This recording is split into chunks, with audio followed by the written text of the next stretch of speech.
growth isn't what I want. Growth has nothing to do with what I want. And I think the only reason growth, which is a terribly abstract and when you think about it, stupid vision of the future, I think the only reason that can be sold so easily in every policy arena is that there's no alternative vision. There's nothing real and better that's being offered. Welcome back to Wicked Problems. I am Richard Delavan, and I'm here with Katy Shields, the creator of the acclaimed documentary podcast series Tipping Point, The True Story of the Limits to Growth, a deep dive investigation of how a 1972 report by MIT scientists was dismissed, distorted, and ultimately forgotten, despite predicting the trajectory we're now on. She's also the author of a powerful essay series titled How Captured Economics Stole Our Climate, where she draws on her experience as a former economic consultant to challenge the dominant narratives of economic orthodoxy. In this conversation, we explore the behind-the-scenes reporting, her intellectual journey, and what the story of the limits of growth teaches us now. Katy Shields, welcome to Wicked Problems. Thank you, Richard. It's lovely to be here. And thank you so much for taking the time. Again, I think the documentary is it's so beautifully produced. And I know that it's self-financed and it's a labor of love, it feels like.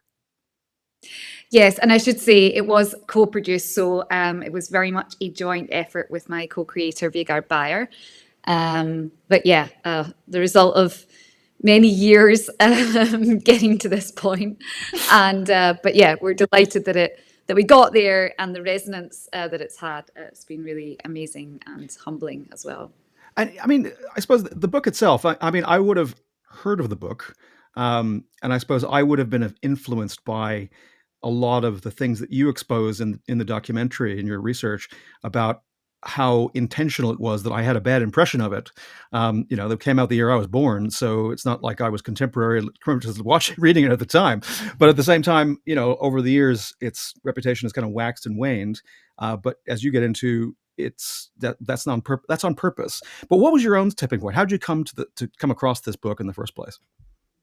Yeah, so I hadn't even heard of it. I hadn't heard of it until 2017, which is when a former colleague of mine, so yeah, as you said, I'm a former economic consultant. Another former colleague of mine had gone to work for this think tank called the Club of Rome and was putting on a summer seminar about reclaiming our economy, it was called. And by that time, I was still kind of in my consulting role, but I just had another child, and I was thinking, I was kind of getting concerned about climate, getting a little bit frustrated with the direction of policy. And so I went to this seminar really to find out about what we could do. And then I it went in the kind of the introduction to the Club of Rome. They went through the history of the Club of Rome. They presented this chart. It was only at that point that I realized that pretty much everyone else in the seminar knew of it. It's more known, I've now discovered it's better known in Europe, certain parts of Europe, but in the Anglo-Saxon community, and that's what we get into in the podcast, particularly the UK and the United States, there was such a kind of effort to dispel it, to quash it, to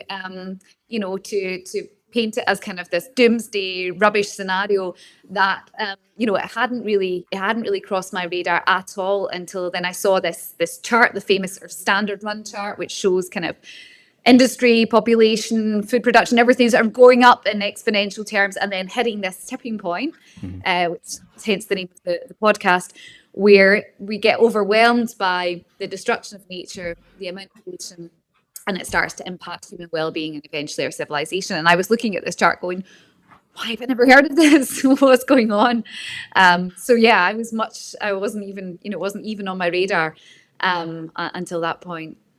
And I mean, and then you read it, and things changed. I mean, so like you say, it seems like it was a revelation, and it feels like in what you've written and through the documentary that the experience of working on this project kind of has changed how you think about economics itself. Is that right? What changed for you? Gosh, I mean, it's been a process. It's been we call it sort of, I think, an unlearning process from that moment as I started to dig into the history of the limits to growth, as I started to engage with this science behind it. So the science called systems dynamics, which has a very different approach to understanding, the world than economics does. Economics is quite a kind of, I would describe it as like very reductionist. You look at very narrow indicators, GDP, growth, employment, whatever, whereas systems dynamics takes this kind of whole system approach. And so, yeah, it changed everything about how I understand not just economics, but our approaching our world problems is about looking at things in an interconnected way and seeing our economic system. And I think that's where economics has gone, unfortunately, in a wrong direction. I felt what I feel is that this study was kind of at a watershed moment, right? It was a new way of looking at the world that we hadn't thought to look at before, to see our economy as embedded as nature, to see, resources and pollution as being part of our economic system. And if we didn't watch out, they were going to come back and bite us. That was an opportunity for economics maybe to look at the world differently, and they didn't take it. And they said, no, we're not going to, we can, technology will always allow us to sort of, blast past these limits, and we'll keep discovering new ways to deal with our problems. And so, yeah, for me, it was a complete kind of break, but it did take a while. I then had to sort of go back and unlearn and then relearn. And that's when I got into and that's kind of where my work has taken me since, is like learning about actually different, what we call heterodox economics, different ways of understanding our economy, which are not presented in university. Still today, most university courses don't teach those approaches.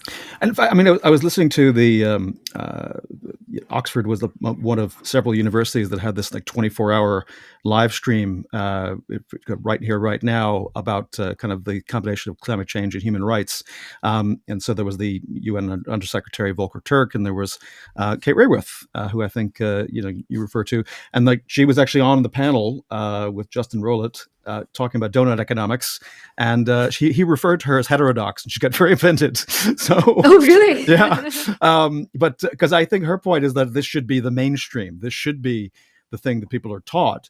Because I think to your point, like, which is an interesting challenge about the idea of reframing. Like, why shouldn't this be the default? Why do we just have to assume that the normal thing is just solving for X, and X being growth? It's always growth, as opposed to, as you say, the systems approach. So that's super interesting. And I mean, in that journey, I mean, has there anything that's kind of, has it been one directional, or are there things that you come across as you've been thinking about this since 2017, where you have kind of thought, well, maybe the critics had a point, anything that they threw at, limits to growth, or indeed, some people have come after donut economics? I mean, I guess you have to think about the at the time. I would say probably there were certain things that at the time in the 70s were bigger problems, or seen as different problems than today. So like one of the things, I guess, well, maybe there are two things that the critics were particularly got hung up on. One was kind of resources. Because a lot of people interpreted it, and actually this is one of the kind of fake news stories around the limits to growth, was apparently said that we're going to run out of all these resources. That's actually not true. They had a table in the report which was basically just there to illustrate what would happen if this was the case. But their scenarios, they actually allowed for resources being dug up.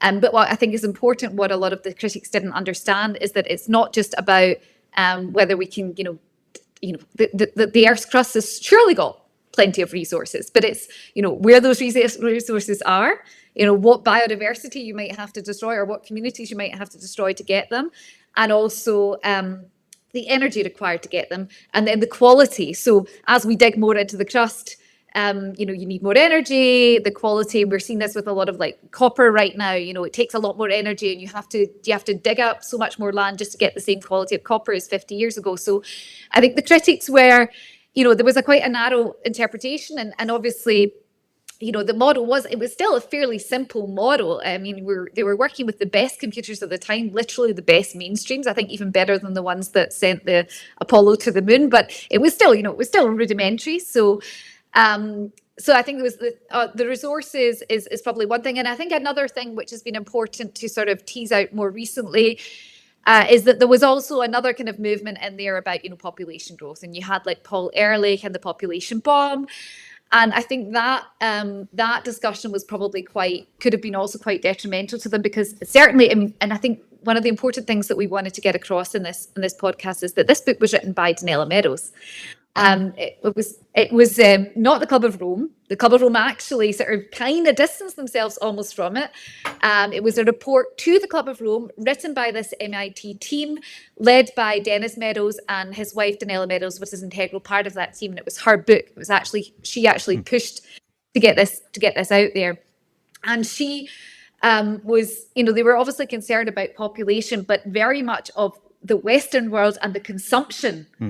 Not so much just kind of population growth. And I think there's a lot of, there was a lot of sort of, that's a complicated story, isn't it? This population. Are you telling people they shouldn't have children? Well, or are you saying only to certain people? I mean, I think that's the thing that I think your podcast really changed my view, because I was very much, perhaps very lazy on my part, but I had, kind of bought into the idea that this is like of a piece with Ehrlich and of a piece with, that at the thinking of the time, but like some really dark stuff like Camp of the Saints of, like this brown people coming and scary. We don't like that. And we must have fewer brown babies and more white babies. And that's basically the vibe. So I think one of the things I really appreciated about your work is also the centering of Danella, as a character, her arc, her narrative, and the whole, it's the spine of the whole show. And I think that what it seems like, I might be wrong, but it feels like this is like something your real breakthrough was getting these unpublished diaries. Is that right? And how did you get them? Yes. So that was, that was, without sort of this material from Danella Meadows, we wouldn't have made it, because there's not very much known about her. She also wasn't a very extroverted person. She was very focused on what she was doing, and she didn't do a lot of public speaking. She sort of said conferences are places where people talk and don't do. So we struggled. In fact, we had originally wanted to make a film documentary, and then we struggled so much to get visual, recordings of her. There's quite a lot of Dennis going out and doing the media run, but very little of Danella, which also speaks to the time as well. And there's also the kind of the gender aspect there too. But it was actually Dennis who, through a mutual contact, we'd written to Dennis to see if we could speak to him about the story. And he sent this sort of 25-page planned chapter of a book that Danella never published. Oh, wow. And it was basically their story. In fact, it intended to be the opening chapter to a book they did eventually publish called Beyond the Limits, which was their update 20 years later, which was actually really important because it came out around the Rio conference. But they never published it because it was quite personal. It was basically her storytelling is about how the Limits to Growth came about. And so with that, which we're very grateful for Dennis to give us, that gave us the kind of the structure, and we realized there's so much more that we need to find out. And so that took me then on, there's an archive of, and the Academy for Systems Change, I should also call out. So Danella Meadows, in the later years of her life, she set up something called the Sustainability Institute. And that is now the Academy for Systems Change, and they manage the Danella Meadows project, and they manage her archives. And they're located in Dartmouth, where she was teaching. And so I ended up flying out there and spending a week sort of knee deep in boxes of every single one of her correspondences and diaries and letters. And they've done a beautiful job of maintaining what she has. And they're always also looking for new material. But yeah, so that was kind of how we came to it. And that piece, plus a lot of digging, plus interviews with people that she worked with and some of her students, kind of helped build this picture of her life, which we were then able to put into the podcast. And I suspect that's why it's been so successful. I mean, I know you've had, considering like we were talking about in the green room, there wasn't a lot of kind of budget available to do marketing of it, and yet it's traveled by word of mouth and has become a huge success. And I know has been picked up by PRX, I think in terms of being one of a series on capitalism and out of the States. So congratulations on all that, and considering how much work has gone into it. I wanted to ask about the farm as well, because again, the real kind of superhero story of here's a lady who reluctant public intellectual who's dragged into the spotlight, who then retreats, because she's her, basically the elites turn against her and turn against Dennis, turn against the report. As you say, the Club of Rome itself distances itself from some of the things that the report it asked for to get. Yeah. And that must have been pretty hard for her. And she named the farm Foundation Farm. And could you tell us a little bit about that and like how she saw herself based on your insights of studying her life, reading her journals, and it's really quite remarkable, I think. Yeah, so again, it was she at the time she was still together with Dennis, so they were married and they both went to this farm. They both bought a farm. I would say retreating to an extent. So there was actually a movement. There was a big movement in the 70s. Lots of people were going off grid and just going to hell with this system. I'm going to do something different. And in fact, one of the other authors of the book, Bill Behrens, literally did that. He went completely off grid and kind of out of sight for some time. But Dana she didn't quite want to do that. She wanted to go and try a new way of living. So there was a commune, although Dennis hated that word, but it was essentially a commune that they set up. There were a couple of couples and families living there, and over the years, people were coming and going. So it was about trying to live the kind of life that they thought could be a way to live kind of within planetary boundaries. So living in commune, close to the land. They pioneered organic agriculture, but they still worked in a very connected way. So they were able to get a position at Dartmouth. So MIT more or less kind of wrote them off. They caused huge problems for MIT. Lots of complaints are sent, to get them out of there. But they did manage to move to Dartmouth, a liberal arts college. Dana was able to pioneer new teaching methods. So really, we talk now today about interdisciplinarity. That's what she was doing. Her course in environmental ethics was very much interdisciplinary. They brought in systems thinking. They brought in systems dynamics. They kept doing world models. They developed a network of scientists bridging East and West. So they would meet up every year in Hungary, a group called the Balaton Group, to bring these. So basically, seeing that they tried to get leaders to act. And that path didn't work. And so they realized they were going to have to come together and keep pursuing, this development of knowledge. And so, yeah, it wasn't so much retreating completely from life. It was trying to do things, trying to keep going, but realizing that the system was not going to do that for them. They were going to have to kind of essentially do it themselves. I mean, yeah, sorry, I didn't mean to imply a Zen, kind of monastery kind of way of like just complete Benedictine. I'll leave all this behind, because the word foundation, I think, again, I think you mentioned this in the documentary, where either Dennis or herself, kind of see themselves as a character like Harry Seldon of, like this foundation that's there to save the remnants of civilization, to rebuild after the thing happens, the collapse, right? And I think it's really striking that would be, the self-image of one or both of them, that they would name it after that. So that's why I just thought that was interesting. Yeah, no, absolutely. And Vigard that we worked on this together, he's a huge sci-fi fan, so we were really excited. He was really excited when he found out that was the origin of Foundation Farm. I have to admit, I've not read it, but I understand the connection. Yeah. I mean, and it's something that. Is there anything less? I mean, I want to get back talking to your own thinking and how it's evolved in terms of economics and how this has been affected by that. Because I think, in terms of your essays, which again we'll put links to in the show notes, I mean, you draw a through line from Hayek to Friedman and all the way to climate in action today.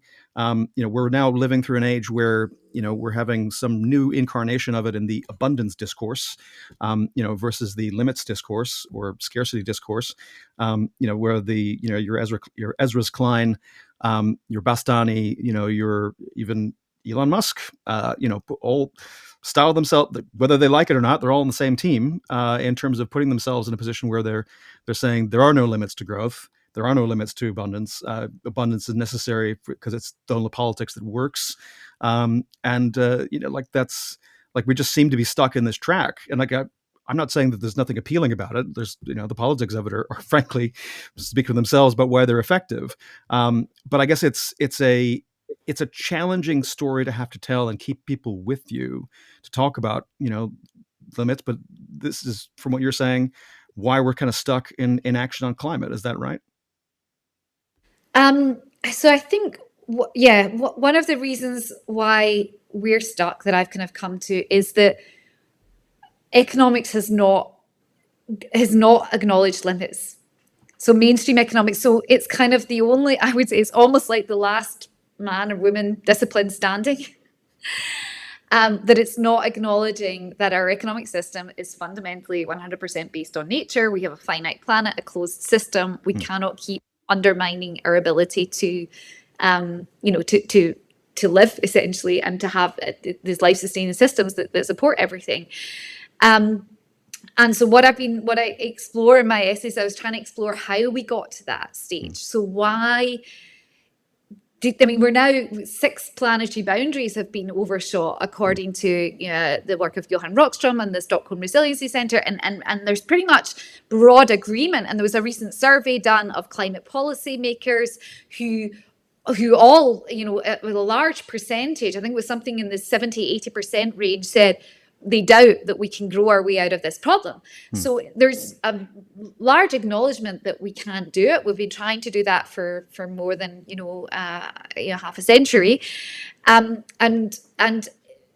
so what I was trying to figure out is why is there this resistance? And you mentioned Hayek and Friedman, and one of the conclusions that I've come to is that we had this kind of a takeover essentially of economics in the kind of post-war era. Also, Kate Raworth talks about this in her book Donut Economics. Naomi Oreskes and Eric Conway have talked about this in The Big Myth. So this is not that new. It's known that you had like the Mont Pelerin Society, you had this kind of the Chicago School, you had the influence of these economists and also the people supporting these economists, which were mainly wealthy business interests. Hello, abundance movement. We're seeing history kind of repeat itself, right?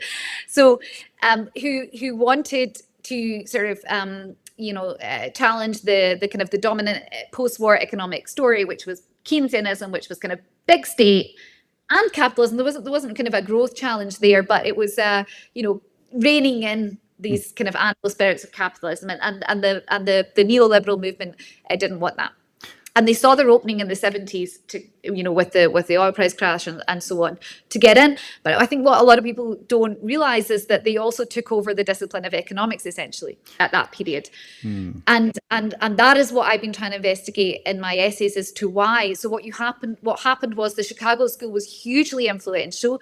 They got hold of all the journals, so the major journals that publish most of our economic research, or at least the kind of the journals that you want to get into. We talk about like the tyranny of the top 5 journals. So every economist that wants to have a career has to publish in a major journal. That journal will be held by one of the major, universities, and they all have a history kind of steeped in this neoliberal thinking. And then what happens over the years is that the discipline starts to kind of lose its tether to its own history. So what we've seen happen in the last, even since I was studying in the 90s, history of economic thought is no longer included. So if you're a young person today, you want to go and study economics, maybe you do want to do something like about climate change, you'll be presented with economics as if it's kind of a cut and dry subject. There's no critical thinking. There's no discussion about where it came from, where these models came from. There's no discussion really about, the living world. If you want to study climate economics or, environmental economics, you'll be presented with these very narrow models that are also not tethered to the real world. So, heterodox economics, I know, and Kate Raworth might not like that term. I feel like we should almost reclaim that term because that is about, these different, integrating the environment, integrating political economy, integrating institutions, all of these elements of economics are pushed to the side.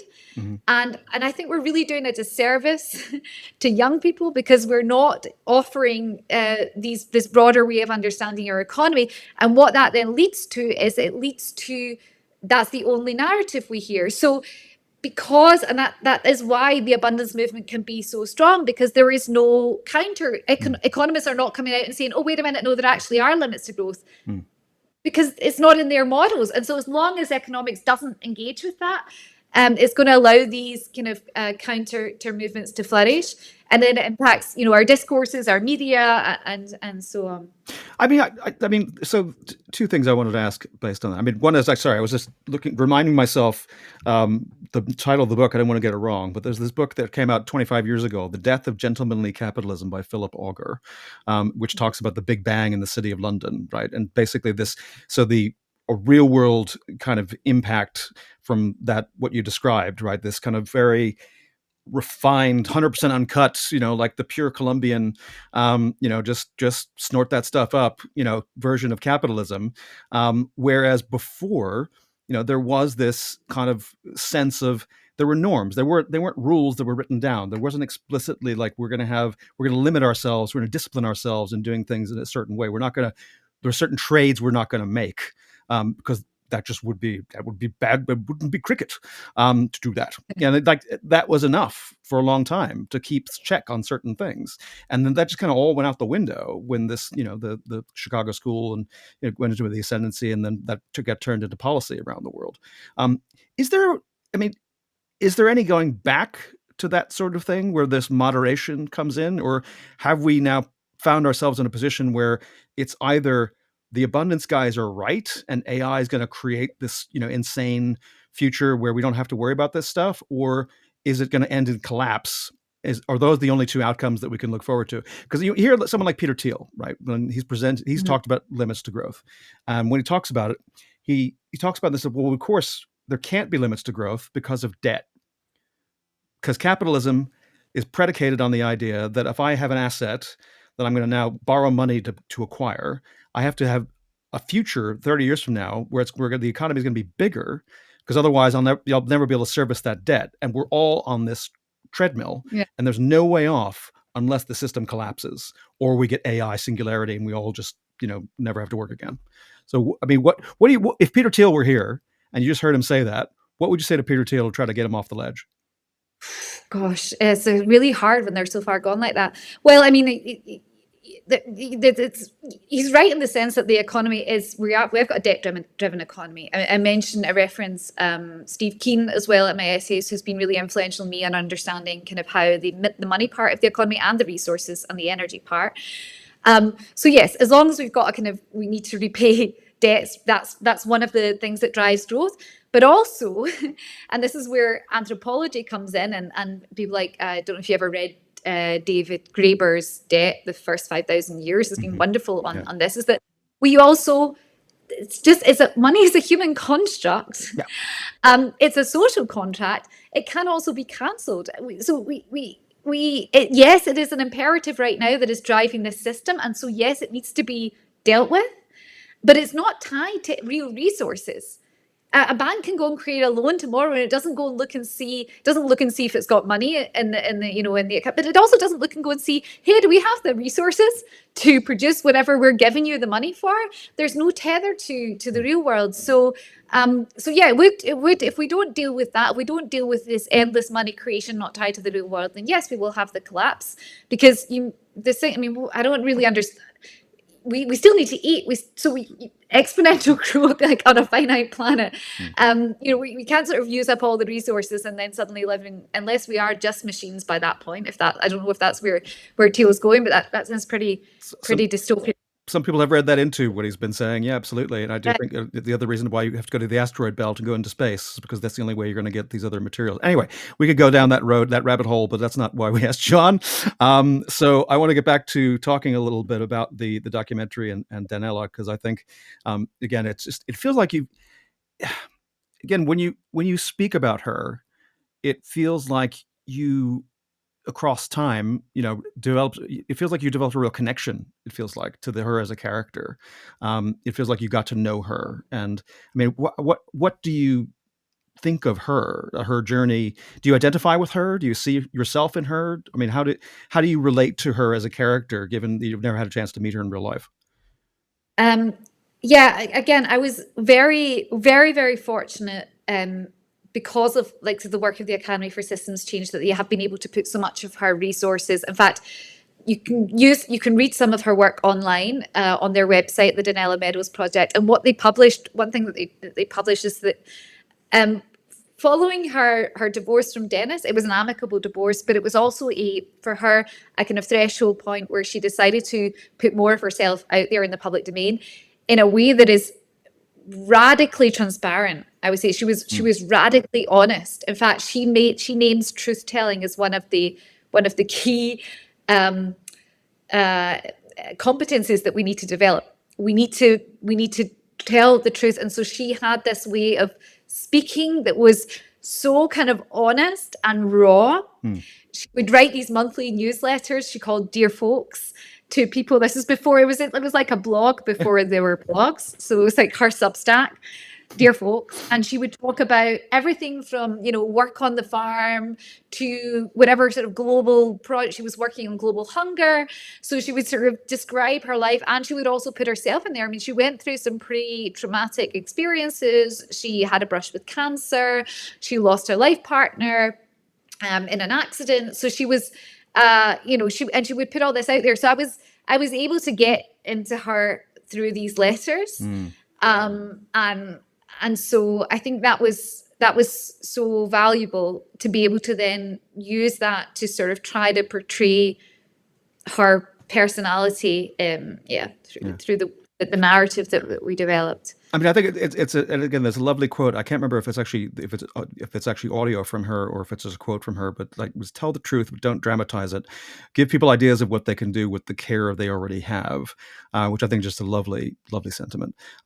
So, I mean, I think let's just talk about her for a little bit more in terms of like how she tried to, put herself out there in the world and kind of get more of that science back.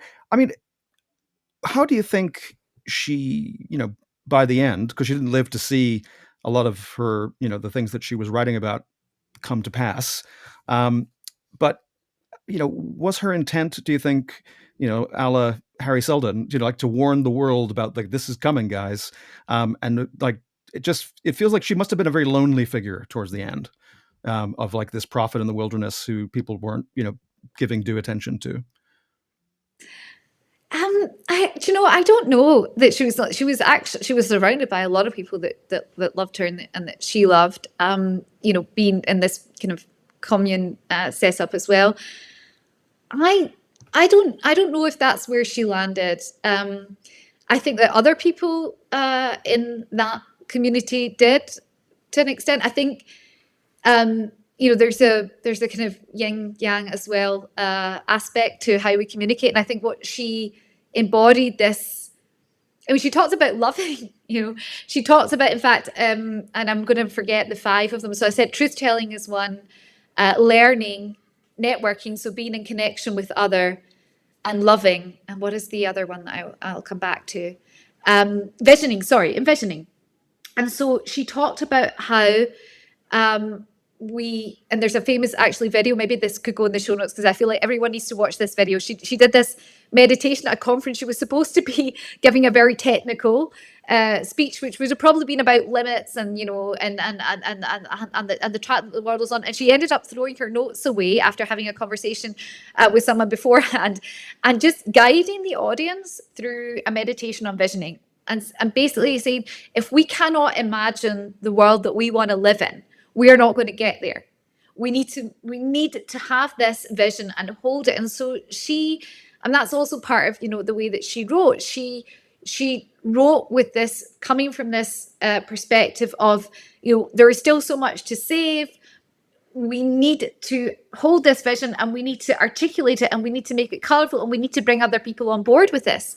We can't just show up with this is so bad. We need to have the reality. We need to have grounded in reality. She said you need to turn up with the whole worldview. You have to turn up with that view, which I think is what Kate Raworth has done so beautifully with the donut. This is where we are.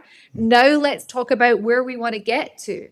And that's not a net zero by 2050, whatever kind of we've all got electric cars, but it's how we are in relation to each other. And so that relational, I think, aspect of what she brought and where she was heading to before her life was also tragically cut short.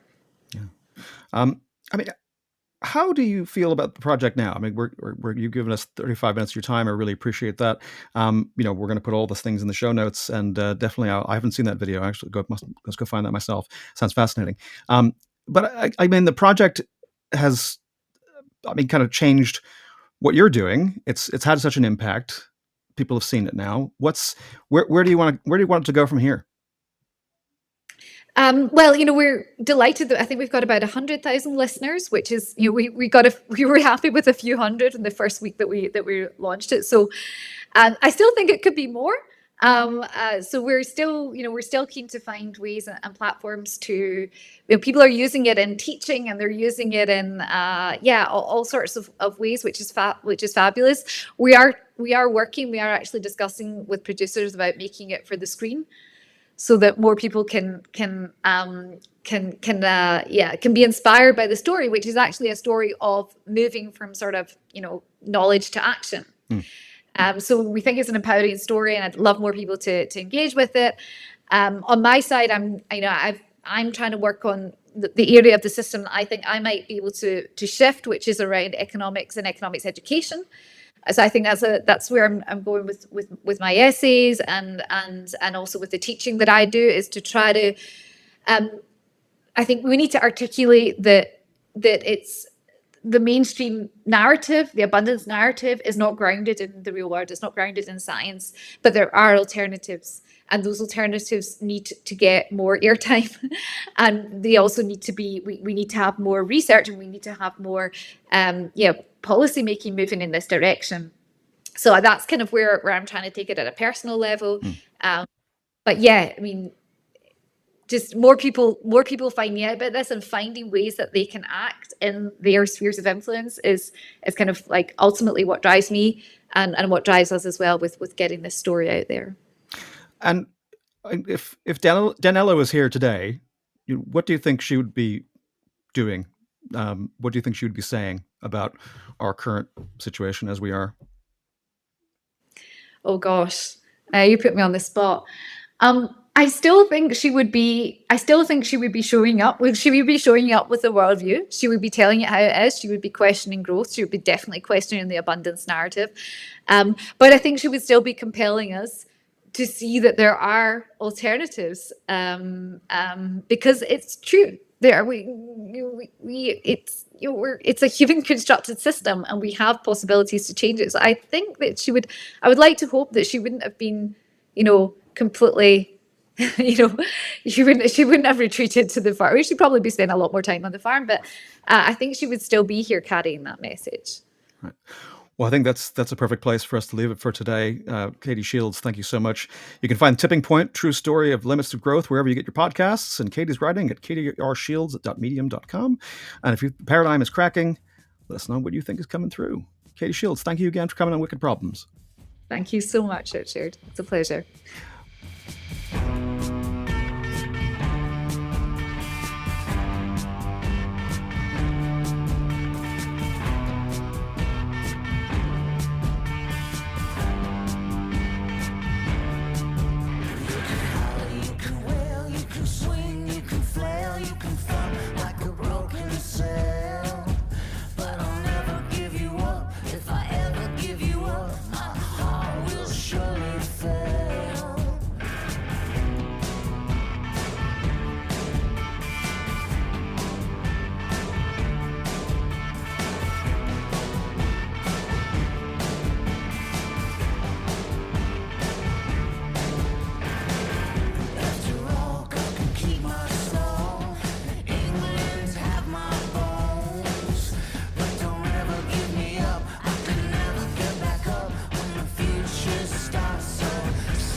Thanks for listening to Wicked Problems, made possible through the generosity of people like you. If you liked this conversation, please share it and leave us a rating and review on Apple Podcasts or Spotify. It really helps people find the show. If you'd like an ad-free version of this podcast, consider becoming a paid subscriber at wickedproblems.earth. You'll also get our newsletter, all our show notes, member-only goodies, and you'll be supporting media that wants to tell the stories at the frontier of climate tech. The place where people and politics, technology and capital meet and shape the future. And whether it's one you'd want to live in. Wicked Problems is written and edited by Richard Delavan. Production assistance was provided by me, Theodore Delavan. Wicked Problems, Climate Tech Conversations, is a production of Wicked Problems Limited. Thanks again for listening.